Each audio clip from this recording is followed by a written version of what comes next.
जय हिंद दोस्तों। स्वागत है आपका और हमारा YouTube channel Saroj selection point.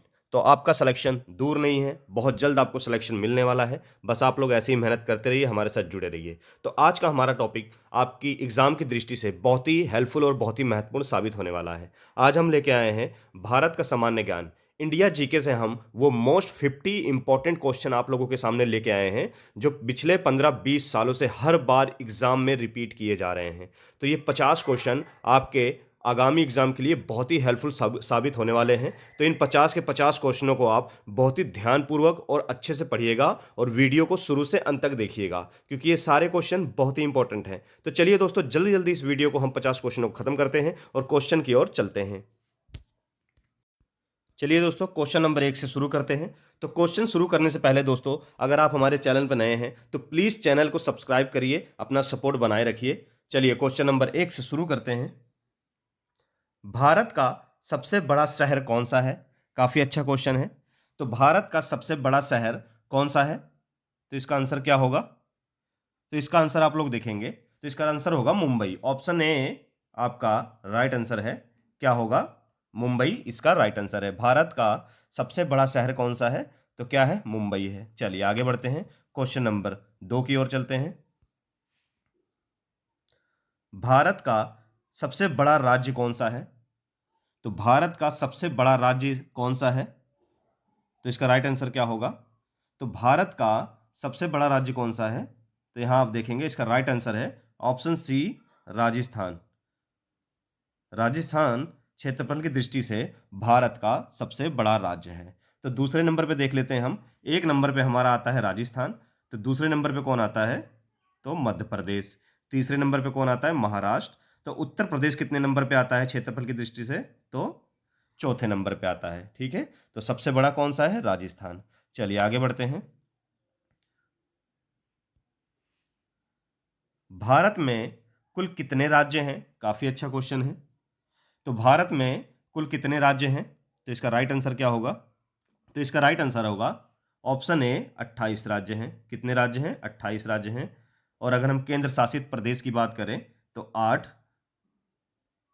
8 केंद्र शासित प्रदेश हैं। 28 राज्य और 8 केंद्र शासित प्रदेश हैं। चलिए आगे बढ़ते हैं, क्वेश्चन नंबर 4 की ओर चलेंगे।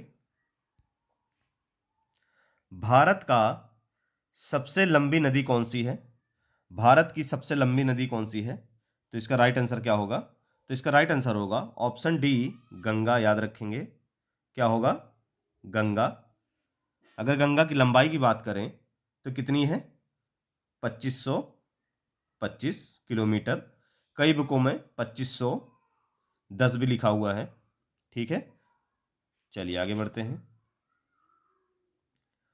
क्वेश्चन नंबर 5 की ओर चलेंगे। भारत का सबसे ऊंचा मीनार कौन सा है? भारत की सबसे ऊंची मीनार कौन सी है? तो इसका राइट आंसर आप लोग देखेंगे।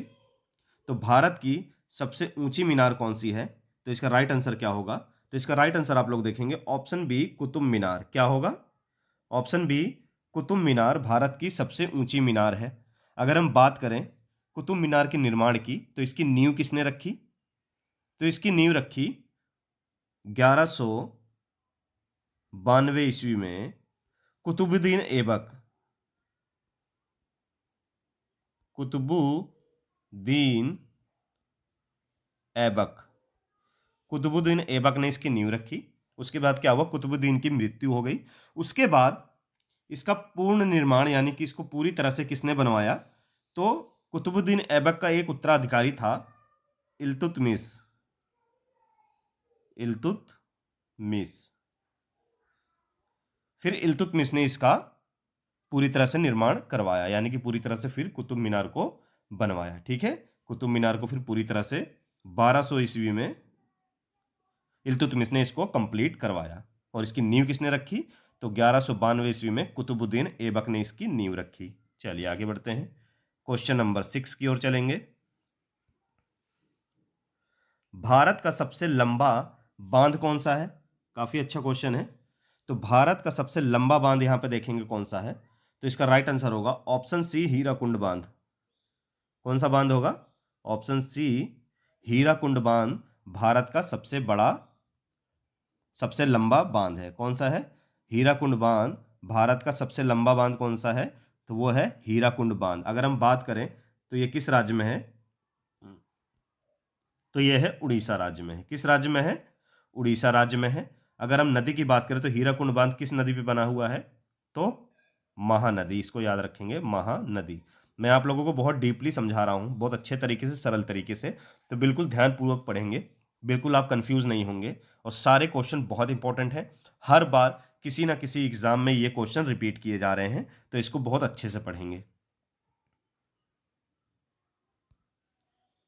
क्वेश्चन नंबर 7 की ओर चलेंगे। भारत का सबसे लंबी सुरंग कौन सा है? भारत का सबसे लंबी सुरंग कौन सा है? यानी भारत की सबसे लंबी सुरंग कौन सी है? तो इसका राइट आंसर क्या होगा? तो इसका राइट आंसर होगा दोस्तों ऑप्शन ए, चेनानी नेसारी सुरंग। भारत की सबसे लंबी सुरंग की बात करें तो चेनानी नेसारी सुरंग जो है वो भारत की सबसे लंबी सुरंग है। यानी कि सबसे लंबी सड़क सुरंग कौन सी है? चेनानी नेसारी सुरंग। ठीक है, कौन सी है? चेनानी नेसारी सुरंग, जिसे अब श्यामा प्रसाद मुखर्जी नाम से भी जाना जाता है। किस नाम से जाना जाता है? श्यामा प्रसाद मुखर्जी सुरंग नाम से भी जाना जाता है। किस नाम से? श्यामा प्रसाद मुखर्जी सुरंग के नाम से भी इस सुरंग को जाना जाता है। चेनानी सुरंग को श्यामा प्रसाद मुखर्जी सुरंग के नाम से भी जाना जाता है। यहीं आपसे अगर क्वेश्चन कर ले कि भारत का सबसे लंबा रेलवे सुरंग कौन सी है, रेलवे सुरंग कौन सी है, तो आप लोग याद रखेंगे पीर पंजाल। रेलवे सुरंग की बात करें तो पीर पंजाल जो है सबसे बड़ी सुरंग है। ठीक है, ये नोट भी कर लेंगे आप, एक्स्ट्रा फैक्ट है, इसको नोट करेंगे बिल्कुल। रेलवे सुरंग की बात करेगा तो पीर पंजाल सबसे बड़ी सुरंग है। और सड़क सुरंग की बात करेगा तो चेनानी नेसारी सुरंग जो है, जिसको अब श्यामा प्रसाद मुखर्जी नाम भी लिख के आएगा कई बार ऑप्शन में और क्वेश्चन में, तो बिल्कुल बच्चे कंफ्यूज नहीं होंगे। अगर श्यामा प्रसाद मुखर्जी लिख के आ गया तो इसका मतलब चेनानी नेसारी सुरंग मतलब कि सबसे बड़ी सुरंग यही है। ठीक है, याद रखिएगा। चलिए क्वेश्चन नंबर 8 की ओर चलेंगे। भारत का सबसे ऊंची मूर्ति कौन सी है? भारत की सबसे ऊंची मूर्ति कौन सी है? तो इसका राइट आंसर देखेंगे तो भारत की सबसे ऊंची मूर्ति कौन सी है? ऑप्शन सी पे जाएंगे हम लोग, स्टैचू ऑफ यूनिटी, जो कि किसकी है? सरदार वल्लभ भाई पटेल जी की बनाई गई है। स्टैचू ऑफ यूनिटी जो कि भारत की सबसे ऊंची मूर्ति है। अगर हम इसकी लंबाई की बात करें तो ये 182 मीटर है। अगर हम इसकी फुट की बात करें तो कितनी है? अगर हम इसकी फुट की बात करें तो फुट में कितनी होगी ये? तो फुट में होगी 597 फीट। कितनी? 597 फीट। अगर हम फीट की बात करें तो 597, मीटर की बात करें तो 182 मीटर। चलिए आगे बढ़ते हैं, क्वेश्चन नंबर 9 की ओर चलेंगे। भारत में प्रथम महिला विश्वविद्यालय कब स्थापित हुआ? मोस्ट इंपॉर्टेंट क्वेश्चन, कई बार एग्जाम में देखा गया है। तो भारत में प्रथम महिला विश्वविद्यालय कब स्थापित हुआ? तो इसका राइट आंसर क्या होगा? तो इसका राइट आंसर होगा 1916 में। कब हुआ? ऑप्शन सी अगर इसका राइट आंसर है 1916। और हम जगह की बात करें तो पुणे। कहाँ पे? पुणे में। पुणे में कहाँ पे? पुणे में। चलिए आगे बढ़ते हैं, क्वेश्चन नंबर 10 की ओर चलेंगे। भारत का प्रथम महिला विश्वविद्यालय कौन सा है? अभी मैंने बताया। तो भारत का प्रथम महिला विश्वविद्यालय कौन सा है? तो इसका राइट आंसर क्या होगा? ऑप्शन बी इसका राइट आंसर है। ऑप्शन बी इसका राइट आंसर है, SNDT महिला विश्वविद्यालय। अगर इसकी हम फुल फॉर्म की बात करें इसकी, तो इसका फुल फॉर्म क्या होगा? एस मतलब श्रीमती,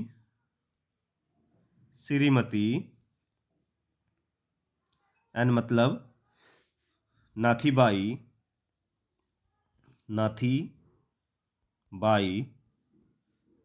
दामोदर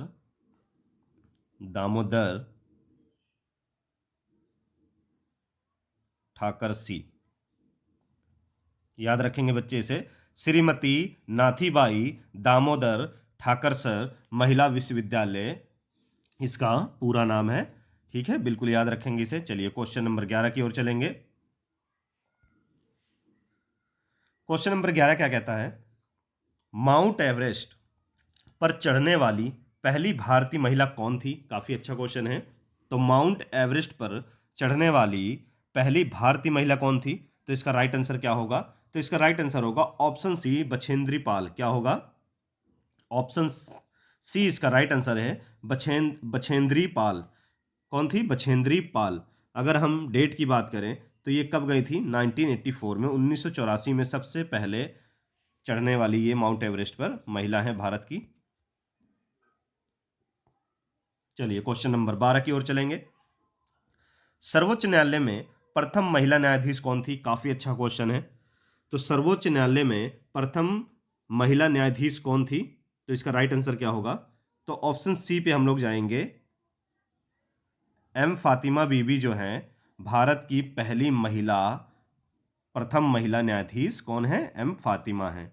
अगर हम सन की बात करें तो 1989, 1989 में जो है एम फातिमा बीबी जो है भारत की पहली महिला न्यायाधीश बनी थी। चलिए आगे बढ़ते हैं। क्वेश्चन नंबर 13 की ओर चलेंगे। स्वतंत्र भारत के प्रथम गवर्नर जनरल कौन थे? काफी अच्छा क्वेश्चन है। स्वतंत्र भारत के प्रथम गवर्नर जनरल कौन थे? तो इसका राइट आंसर क्या होगा? तो इसका राइट आंसर होगा दोस्तों ऑप्शन बी, लॉर्ड माउंटबेटन। कौन होगा? लॉर्ड माउंटबेटन इसका राइट आंसर होगा। बिल्कुल, लॉर्ड माउंटबेटन इसका राइट आंसर होगा। चलिए दोस्तों आगे बढ़ते हैं। नोबेल पुरस्कार प्राप्त करने वाले प्रथम भारतीय कौन थे? काफी अच्छा क्वेश्चन है। तो नोबेल पुरस्कार प्राप्त करने वाले प्रथम भारतीय कौन थे? तो वो कौन था? ऑप्शन डी, रविंद्रनाथ टैगोर जी जो है ये नोबेल पुरस्कार प्राप्त करने वाले प्रथम भारतीय थे। अगर हम डेट की बात करें तो इनको किस डेट में या किस सन में इनको जो है नोबेल पुरस्कार प्राइज मिला? तो 1913। याद रखेंगे 1913 में इन्हें इनके उपन्यास गीतांजलि के लिए 1913 में इनको नोबेल पुरस्कार से नवाजा गया। ठीक है, एक चीज और नोट करेंगे, ये भारत के तो प्रथम भारतीय थे ही नोबेल पुरस्कार पाने वाले, और ये एशिया के भी पहले आदमी थे। एशिया में भी पहले आदमी थे जिन्होंने नोबेल पुरस्कार पाया। ठीक है, ये एशिया के भी, इसको भी आप लोग नोट कर लेंगे, एशिया के भी प्रथम थे। एशिया के भी ये प्रथम व्यक्ति थे जो नोबेल पुरस्कार पाने वाले थे। बिल्कुल इसको याद रखेंगे। चलिए आगे बढ़ते हैं, क्वेश्चन नंबर 15 की ओर चलेंगे। भारत रत्न उस्ताद बिस्मिल्लाह खां का संबंध किस जनपद से है? काफी अच्छा क्वेश्चन है। तो भारत रत्न उस्ताद बिस्मिल्लाह खां का संबंध किस जनपद से है? तो इसका राइट आंसर क्या होगा? तो इसका राइट आंसर होगा उत्तर प्रदेश का वाराणसी जनपद। कौन सा होगा? ऑप्शन सी इसका राइट आंसर है, वाराणसी। चलिए आगे बढ़ते हैं, क्वेश्चन नंबर 16 की ओर चलेंगे। भारत रत्न पुरस्कार पर कौन सी आकृति बनी हुई है? काफी अच्छा क्वेश्चन है। भारत रत्न पुरस्कार पर कौन सी आकृति बनी हुई है? तो इसका राइट आंसर क्या होगा? तो इसका राइट आंसर आप लोग देखेंगे ऑप्शन डी, सूर्य इसका राइट आंसर है। क्या होगा? सूर्य इसका राइट आंसर है। चलिए क्वेश्चन नंबर 17 की ओर चलते हैं। भारत का सबसे बड़ा चिड़ियाघर कहाँ पर स्थित है? काफी अच्छा क्वेश्चन है। तो भारत का सबसे बड़ा चिड़ियाघर जो है वो कहाँ पे है? तो वो है ऑप्शन सी, कोलकाता। क्या होगा? Option C, Kolkata. अगर हम इस चिड़ियाघर की नाम की बात करें तो इसका नाम क्या है? Zoological garden. क्या है? Zoological garden. क्या है? जूलॉजिकल गार्डन, जो कोलकाता में है। ये भारत का सबसे बड़ा चिड़ियाघर है। चलिए आगे बढ़ते हैं, क्वेश्चन नंबर 18 की ओर चलेंगे। भारत में सबसे अधिक वन कौन से राज्य में है? तो इसका राइट आंसर क्या होगा? तो इसका राइट आंसर आप लोग देखेंगे, भारत में सबसे ज्यादा वन जो है वो है ऑप्शन डी, मध्य प्रदेश। क्या होगा? ऑप्शन डी, मध्य प्रदेश में। चलिए आगे बढ़ते हैं, क्वेश्चन नंबर 19 की ओर चलेंगे। मोस्ट इंपोर्टेंट क्वेश्चन, नंगा पर्वत अवस्थित है, तो नंगा पर्वत कहां पर अवस्थित है? तो इसका राइट आंसर हम लोग देखेंगे। तो इसका राइट आंसर है, कौन से पर्वत पे है? तो ये ऑप्शन बी जम्मू कश्मीर में नंगा पर्वत अवस्थित है। चलिए आगे बढ़ते हैं, कहाँ पे है? जम्मू कश्मीर में। चलिए आगे बढ़ते हैं। मोस्ट इंपॉर्टेंट क्वेश्चन, अरावली एवं विंध्य श्रृंखलाओं के मध्य कौन सा पठार स्थित है? काफी अच्छा क्वेश्चन है। तो इसका राइट आंसर हम लोग देखेंगे, तो इसका राइट आंसर क्या होगा? तो इसका राइट आंसर होगा मालवा का पठार। ऑप्शन डी इसका राइट आंसर है, मालवा का पठार इसका राइट आंसर है। बिल्कुल इसको नोट करेंगे बच्चे। चलिए क्वेश्चन नंबर 21 की ओर चलेंगे। निम्नांकित नगरों में कर्क रेखा से निकटतम दूरी पर स्थित कौन सा है? अगर राज्य की बात करें तो वो गुजरात है, और अगर शहर की बात करें तो इसका राइट आंसर होगा गांधीनगर। ऑप्शन सी, गुजरात का कैपिटल जो है, गुजरात की राजधानी है गांधीनगर, तो इसका राइट आंसर क्या होगा? गांधीनगर। चलिए आगे बढ़ते हैं। क्वेश्चन नंबर 22 की ओर चलेंगे। निम्नलिखित में से कौन सा विश्व का सबसे बड़ा द्वीप समूह है? काफी अच्छा क्वेश्चन है। निम्नलिखित में से कौन सा विश्व का सबसे बड़ा द्वीप समूह है? तो इसका राइट आंसर क्या होगा? तो इसका राइट आंसर आप लोग देखेंगे तो इसका राइट आंसर होगा ग्रीनलैंड। ऑप्शन बी इसका राइट आंसर है ग्रीनलैंड। क्या होगा? ग्रीनलैंड। चलिए आगे बढ़ते हैं। क्वेश्चन नंबर 23 की ओर चलेंगे। निम्नलिखित में से कौन सा दर्रा श्रीनगर को लेह से जोड़ता है? मोस्ट इंपॉर्टेंट क्वेश्चन, कौन सा दर्रा श्रीनगर को लेह से जोड़ता है? काफी अच्छा क्वेश्चन है। तो इसका राइट आंसर आप लोग देखेंगे, इसका राइट आंसर होगा ऑप्शन ए जोजिला दर्रा। क्या होगा? ऑप्शन ए जोजिला दर्रा इसका राइट आंसर है। चलिए आगे बढ़ते हैं। क्वेश्चन नंबर 24 की ओर चलेंगे। हरिद्वार व देहरादून किस हिमालय में स्थित है? काफी अच्छा क्वेश्चन है। तो हरिद्वार व देहरादून किस हिमालय में स्थित है? तो इसका राइट आंसर क्या होगा? तो इसका राइट आंसर होगा शिवालिक पर्वत। क्या होगा? ऑप्शन सी शिवालिक पर्वत। इसका राइट आंसर क्या होगा? ऑप्शन सी शिवालिक पर्वत। चलिए आगे बढ़ते हैं। क्वेश्चन नंबर 25 की ओर चलेंगे। हाल ही में चर्चित एक दर्रा जिसके अंदर जवाहर सुरंग स्थित है, जिसका हाल ही में प्रधानमंत्री नरेंद्र मोदी ने उद्घाटन किया था, वह कौन सा है? तो इसका राइट आंसर क्या होगा? तो इसका राइट आंसर आप लोग देखेंगे तो इसका राइट आंसर होगा ऑप्शन बी बनिहाल। क्या होगा? ऑप्शन बी बनियाल इसका राइट आंसर होगा। चलिए क्वेश्चन नंबर 26 की ओर चलेंगे। भारत के विशाल मैदान के भाबर प्रदेश में किस प्रकार की चट्टानें पाई जाती हैं? काफी अच्छा क्वेश्चन है।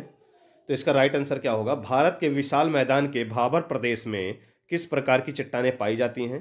तो इसका राइट आंसर क्या होगा? तो इसका राइट आंसर होगा दोस्तों ऑप्शन ए कांग्लोमेरेट्स। क्या होगा? ऑप्शन ए कांग्लोमेरेट्स इसका राइट आंसर होगा। अगर हम कांग्लोमेरेट्स की बात करें तो इसे और किस नाम से जाना जाता है? तो तलछटी चट्टानें। आप लोगों ने पढ़ा होगा तलछटी चट्टानें, याद रखेंगे तलछटी चट्टानें। चलिए आगे बढ़ते हैं। क्वेश्चन नंबर 27 की ओर चलेंगे। पूर्वी घाट का सर्वोच्च शिखर कौन सा है? काफी अच्छा क्वेश्चन है। तो पूर्वी घाट का सर्वोच्च शिखर है, इसका राइट आंसर होगा ऑप्शन डी महेंद्रगिरी। क्या होगा? ऑप्शन डी महेंद्रगिरी इसका राइट आंसर है। बिल्कुल इसका राइट आंसर महेंद्रगिरी। चलिए आगे बढ़ते हैं।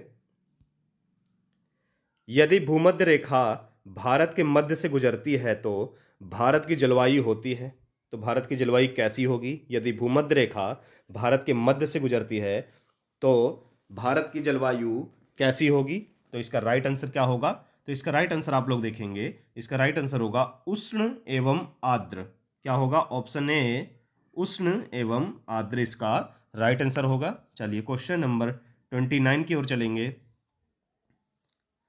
दक्षिण भारत को किस प्रदेश में सम्मिलित किया जाता है? तो इसका राइट आंसर क्या होगा?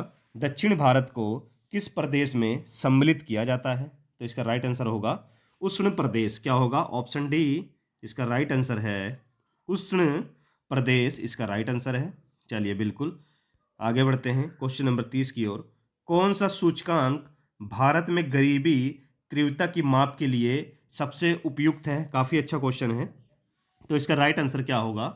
तो इसका राइट आंसर आप लोग देखेंगे बहुआमी गरीबी सूचकांक। ऑप्शन ए इसका राइट आंसर है। क्या होगा?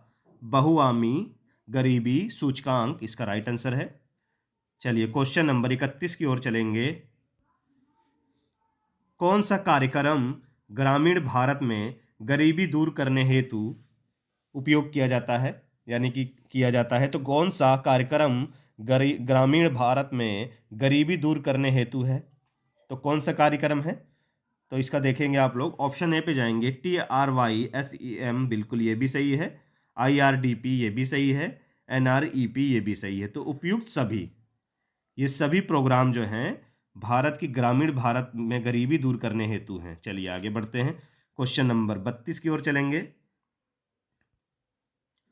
वर्ल्ड डेवलपमेंट रिपोर्ट किसका वार्षिक प्रकाशन है? मोस्ट इंपोर्टेंट क्वेश्चन, कई बार एग्जाम में देखा गया है। तो वर्ल्ड डेवलपमेंट रिपोर्ट किसका वार्षिक प्रकाशन है? तो इसका राइट आंसर क्या होगा? तो इसका राइट आंसर होगा दोस्तों IBRD, यानी कि वर्ल्ड बैंक। क्या होगा दोस्तों? यानी कि वर्ल्ड बैंक इसका राइट आंसर है। ऑप्शन सी इसका राइट आंसर है, यानी कि वर्ल्ड बैंक। क्या होगा दोस्तों? World bank. अगर हम वर्ल्ड बैंक की स्थापना की बात करें तो इसका गठन कब हुआ था दोस्तों? 1944, याद रखेंगे सारे बच्चे। कब हुआ था? 1944 में इसका गठन हुआ था। अगर हम मुख्यालय की बात करें तो इसका मुख्यालय कहाँ है? कहाँ है दोस्तों? Washington DC। कहाँ पे है दोस्तों? वाशिंगटन DC, न्यूयॉर्क में, अमेरिका में वाशिंगटन DC में इसका मुख्यालय है। और अगर इसकी स्थापना की बात करें तो वर्ल्ड बैंक की 1944 में। ठीक है, याद रखिएगा। चलिए आगे बढ़ते हैं। मानव विकास सूचकांक HDI किस अर्थशास्त्री की देन है? तो इसका राइट आंसर क्या होगा? मानव विकास सूचकांक HDI किस अर्थशास्त्री की देन है? तो इसका राइट आंसर क्या होगा? ऑप्शन बी महबूब उल हक। क्या होगा? ऑप्शन डी महबूब उल हक। चलिए आगे बढ़ते हैं। क्वेश्चन नंबर 34 की ओर चलेंगे। निम्न में से कौन सा मानव विकास सूचकांक का हिस्सा नहीं है? तो यहां देखेंगे इसका राइट आंसर। निम्न में से कौन सा मानव विकास सूचकांक का हिस्सा नहीं है? तो इसका राइट आंसर क्या होगा? तो इसका राइट आंसर होगा ऑप्शन ए सकल नाम निवेश। क्या होगा? सकल नाम निवेश इसका हिस्सा नहीं है। चलिए आगे बढ़ते हैं। क्वेश्चन नंबर 35 की ओर चलेंगे। किस राज्य को अत्यधिक कुपोषण के कारण भारत का इथोपिया कहा जाता है? किस राज्य को अत्यधिक कुपोषण के कारण भारत का इथोपिया कहा जाता है? तो इसका राइट आंसर क्या होगा? तो इसका राइट आंसर होगा मध्य प्रदेश। ऑप्शन डी की ओर जाएंगे, मध्य प्रदेश इसका राइट आंसर है। चलिए क्वेश्चन नंबर 36 की ओर चलेंगे। भारत में प्रथम खुला विश्वविद्यालय कब प्रारंभ हुआ? काफी अच्छा क्वेश्चन है। तो भारत में प्रथम खुला विश्वविद्यालय कब प्रारंभ हुआ? काफी अच्छा क्वेश्चन है।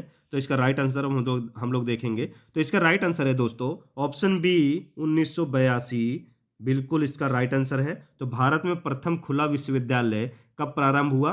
तो इसका राइट आंसर है 1982, इसका राइट आंसर है। अगर हम इस कॉलेज की बात करें, इस विश्वविद्यालय की बात करें, तो इसका पूरा नाम क्या है? तो इसका नाम है दोस्तों भीमराव अंबेडकर।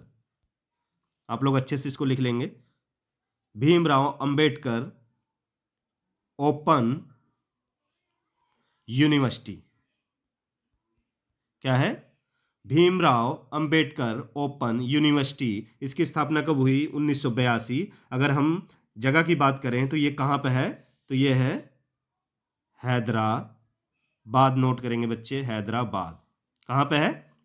तो हैदराबाद में स्थित है। ठीक है, 1982 में इसकी स्थापना हुई। इसका पूरा नाम क्या है? भीमराव अंबेडकर ओपन यूनिवर्सिटी, जो हैदराबाद में स्थित है। चलिए आगे बढ़ते हैं। क्वेश्चन नंबर 37 की ओर चलेंगे। भारत का प्रथम परमाणु बिजली घर निम्नलिखित में से कौन सा है? काफी अच्छा क्वेश्चन है, मोस्ट इंपोर्टेंट, कई बार एग्जाम में देखा गया है। तो भारत का प्रथम परमाणु बिजली घर निम्नलिखित में से कौन सा है? तो इसका राइट आंसर कौन सा है? आप लोग देखेंगे तो तो इसका राइट आंसर है दोस्तों तारापुर। कौन सा है दोस्तों? तारापुर। ऑप्शन बी इसका राइट आंसर है दोस्तों तारापुर। तारापुर की बात करें तो कौन से राज्य में है ये? तो ये महाराष्ट्र में है दोस्तों। कहाँ पे है? महाराष्ट्र राज्य में है दोस्तों। कहाँ पे है? महाराष्ट्र राज्य में है दोस्तों। चलिए आगे बढ़ते हैं।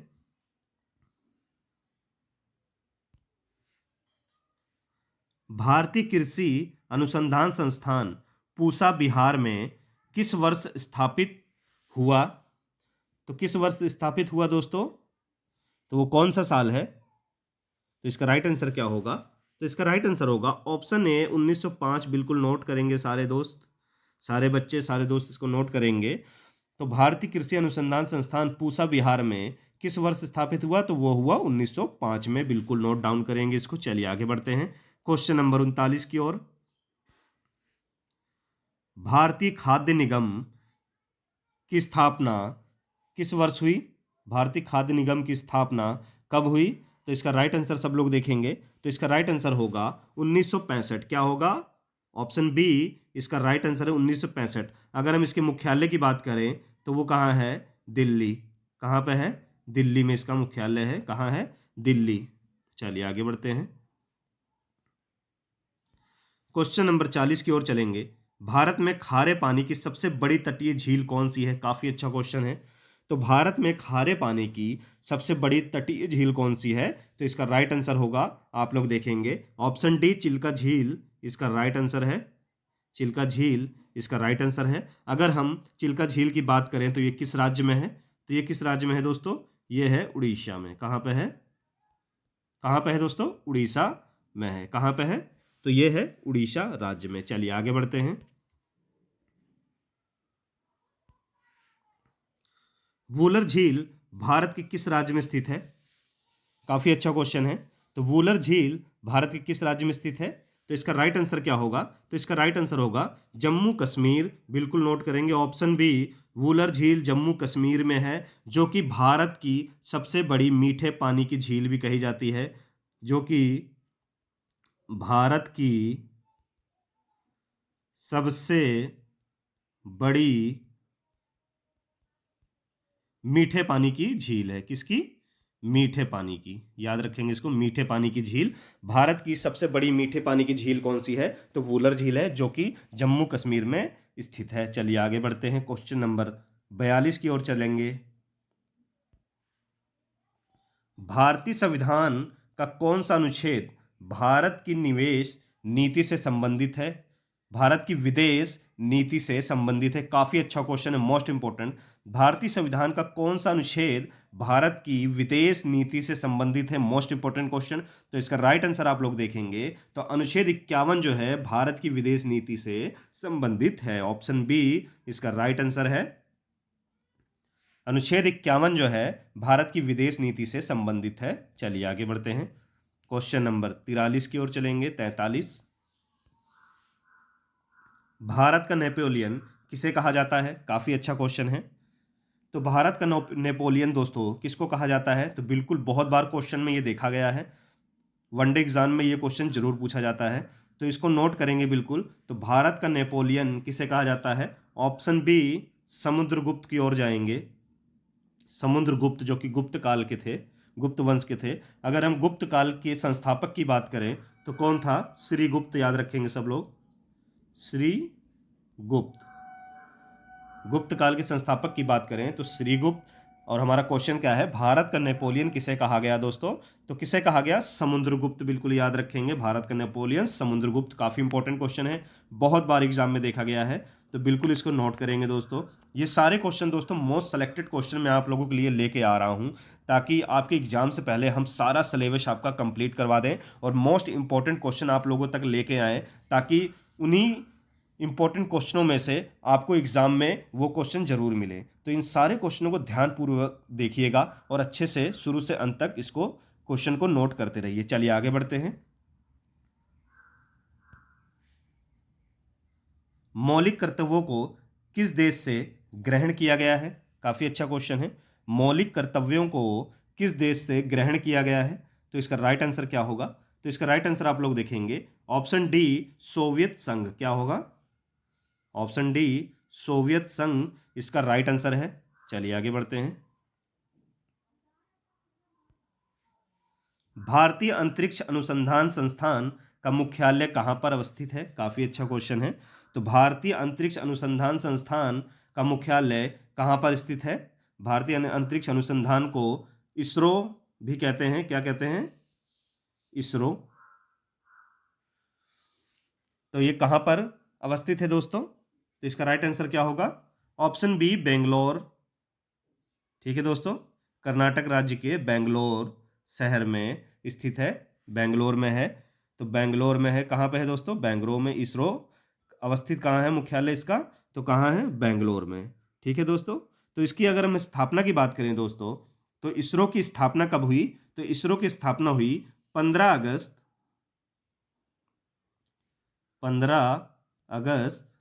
1969, 1969। बिल्कुल इसको नोट करेंगे, बहुत ही इंपॉर्टेंट है ये। तो इसरो की बात करें तो इसरो की स्थापना कब हुई दोस्तों? तो ये हुई 15 अगस्त 1969 को इसकी स्थापना हुई। बिल्कुल फिर से मैं समझा रहा हूं, इसकी स्थापना कब हुई? 15 अगस्त 1969। बिल्कुल अपने दिमाग में डाल लें। और इसका मुख्यालय कहाँ है? बेंगलोर। मुख्यालय कहाँ है? बेंगलोर। स्थापना कब हुई? 15 अगस्त 1969। तो बिल्कुल अब याद हो गया होगा आप लोगों को।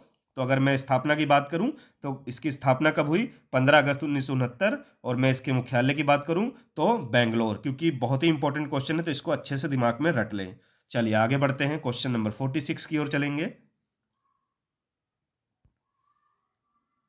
भारत के किस नदी को वृद्ध गंगा या बूढ़ी गंगा के नाम से भी जाना जाता है या कहा जाता है? काफी अच्छा क्वेश्चन है, बहुत बार एग्जाम में देखा गया है। तो भारत की किस नदी को वृद्ध गंगा के नाम से जाना जाता है? Most important question. तो इसका राइट आंसर क्या होगा दोस्तों? इसका राइट आंसर होगा गोदावरी। बिल्कुल ऑप्शन डी गोदावरी इसका राइट आंसर होगा दोस्तों। क्या होगा? गोदावरी इसका राइट आंसर होगा। मैं आपको दोस्तों बहुत ही इंपॉर्टेंट क्वेश्चन करवा रहा हूं, ये हर बार किसी न किसी एग्जाम में ये आते रहते हैं।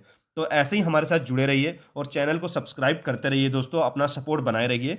मैं गारंटी देता हूं कि आप लोगों को मोस्ट इंपॉर्टेंट क्वेश्चन आप लोगों तक रोज डेली पहुंचाता रहूंगा। बिल्कुल भी आपको कंफ्यूजन होने की जरूरत नहीं है। जीके जीएस के मैं इतने इंपॉर्टेंट क्वेश्चन आप लोगों तक लाता रहूंगा कि आप बिल्कुल जीके जीएस से आपका डर निकल जाएगा। तो चलिए क्वेश्चन नंबर 47 की ओर चलते हैं। भारत का सबसे लंबा राष्ट्रीय राजमार्ग कौन सा है? काफी अच्छा क्वेश्चन है। तो इसका राइट आंसर क्या होगा? भारत का सबसे लंबा राष्ट्रीय राजमार्ग कौन सा है? तो इसका राइट आंसर क्या होगा? तो इसका राइट आंसर आप लोग देखेंगे, ऑप्शन सी NH44, यानी कि नेशनल हाईवे 44 जो है इसका राइट आंसर है। भारत का सबसे लंबा राष्ट्रीय राजमार्ग कौन सा है? नेशनल हाईवे 44, यानी कि नेशनल हाईवे NH44 जो है भारत का सबसे लंबा राष्ट्रीय राजमार्ग है। अगर हम इसकी लंबाई की बात करें तो इसकी लंबाई कितनी है? राष्ट्रीय राजमार्ग जो नेशनल हाईवे 44 है, हम इसकी लंबाई की बात करें 3,745 किलोमीटर का ये लंबा राष्ट्रीय राजमार्ग है।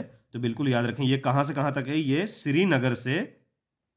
श्रीनगर से जम्मू कश्मीर के श्रीनगर से ये दक्षिण के कन्याकुमारी तक ये राष्ट्रीय राजमार्ग बना हुआ है। ठीक है दोस्तों, 3,744 किलोमीटर श्रीनगर से कन्याकुमारी, यानी कि ये 11 राज्यों से होते गुजरते हुए ये कन्याकुमारी तक खत्म होता है। ठीक है दोस्तों, कहाँ तक होता है? कन्याकुमारी तक ये खत्म होता है। तो बिल्कुल नोट करेंगे आप लोग। सबसे बड़ा जो नेशनल हाईवे है वो कौन सा है? National highway 44। ठीक है दोस्तों, 44। अगर हम यहीं पे आपसे क्वेश्चन आ जाए कि सबसे छोटा नेशनल हाईवे कौन सा है, सबसे छोटा राष्ट्रीय राजमार्ग कौन सा है, तो बिल्कुल नोट करेंगे आप लोग। तो नेशनल हाईवे 47A, यानी कि 47A, नेशनल हाईवे 47A जो कि सबसे छोटा नेशनल हाईवे है। सबसे छोटा नेशनल हाईवे, इसको भी आप लोग नोट कर लेंगे। कई बार एग्जाम में ये भी पूछ सकता है कि सबसे छोटा नेशनल हाईवे कौन सा है, तो वो कौन सा है? सबसे छोटा नेशनल हाईवे 47A इसका राइट आंसर है, जो कि लगभग 5.9 किलोमीटर तक ही गया हुआ है, 5.9 किलोमीटर। ठीक है, बिल्कुल याद रखेंगे इसे। सबसे बड़े की बात करें तो नेशनल हाईवे 44। चलिए आगे बढ़ते हैं, क्वेश्चन नंबर 48 की ओर चलेंगे, 48 नंबर। लोनार झील भारत के किस राज्य में स्थित है? काफी अच्छा क्वेश्चन है। तो इसका राइट आंसर क्या होगा? लोनार झील भारत के किस राज्य में स्थित है? तो इसका राइट आंसर होगा महाराष्ट्र। ऑप्शन बी किस राज्य में है? महाराष्ट्र में। किस राज्य में? महाराष्ट्र में बुलडाड़ा एक डिस्ट्रिक्ट है, एक जिला है। बुलडाड़ा एक जिला है, वहीं पे क्या है? लोनार झील महाराष्ट्र में स्थित है। बिल्कुल, बुलडाड़ा एक जिला है जहां पे लोनार झील स्थित है। चलिए आगे बढ़ते हैं, क्वेश्चन नंबर 49 की ओर चलेंगे। नंदा देवी पर्वत चोटी भारत के किस राज्य में स्थित है? काफी अच्छा क्वेश्चन है। तो नंदा देवी पर्वत चोटी भारत के किस राज्य में स्थित है? तो इसका राइट आंसर क्या होगा? तो इसका राइट आंसर होगा ऑप्शन सी उत्तराखंड। इसका बिल्कुल राइट आंसर नोट करेंगे इसे, उत्तराखंड इसका राइट आंसर है दोस्तों। चलिए क्वेश्चन नंबर 50 की ओर चलेंगे। भारत का सबसे बड़ा बंदरगाह कौन सा है? काफी अच्छा क्वेश्चन है दोस्तों।